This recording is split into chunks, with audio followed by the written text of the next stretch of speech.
السلام عليكم ورحمة الله وبركاته. يوم جديد ويوم سعيد على حضراتكم إن شاء الله. النهاردة شفنا قرعة كأس العالم للأندية واللي هتكون على الأراضي السعودية في الفترة من 12 ديسمبر إلى 22 ديسمبر بمشاركة طبعا النادي الأهلي واللي هيشارك للمرة التاسعة في تاريخه. والقرعة أسفرت عن مقابلة الاتحاد السعودي لأوكلاند سيتي في المباراة الافتتاحية. الفائز منهم هيلاعب النادي الأهلي في ربع النهائي، وفي الناحية التانية في ربع النهائي هيكون أوراوا ريد بيلاعب كلوب ليون، وفي نص النهائي هيتأهل الفايز من الأهلي والاتحاد وأوكلاند سيتي عشان يلاعب بطل كوبا ليبرتادوريس. في نص النهائي التاني الفايز من أوراوا ريد وكلوب ليون هيلاعب مانشستر سيتي. باختصار كده، واللي نقدر نستفيده من القرعة دي إن النادي الأهلي بعد عن طريق مانشستر سيتي. بس استنى، النادي الأهلي عشان أصلا يوصل للنهائي عشان يلاعب ايا كان مين هيصعد للنهائي، مانشستر سيتي او اي حد، هيقابل الفايز من الاتحاد واوكلاند سيتي،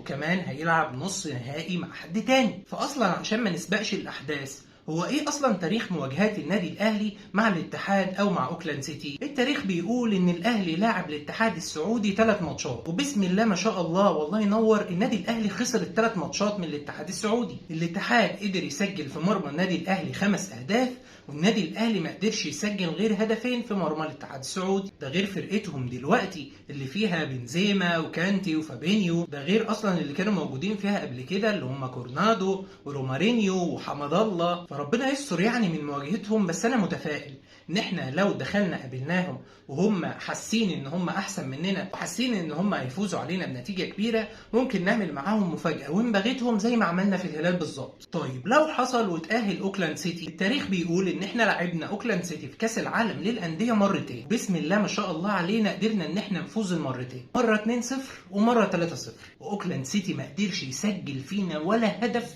خلال مواجهته معانا. يبقى الاسهل لينا ان احنا نلعب اوكلاند سيتي.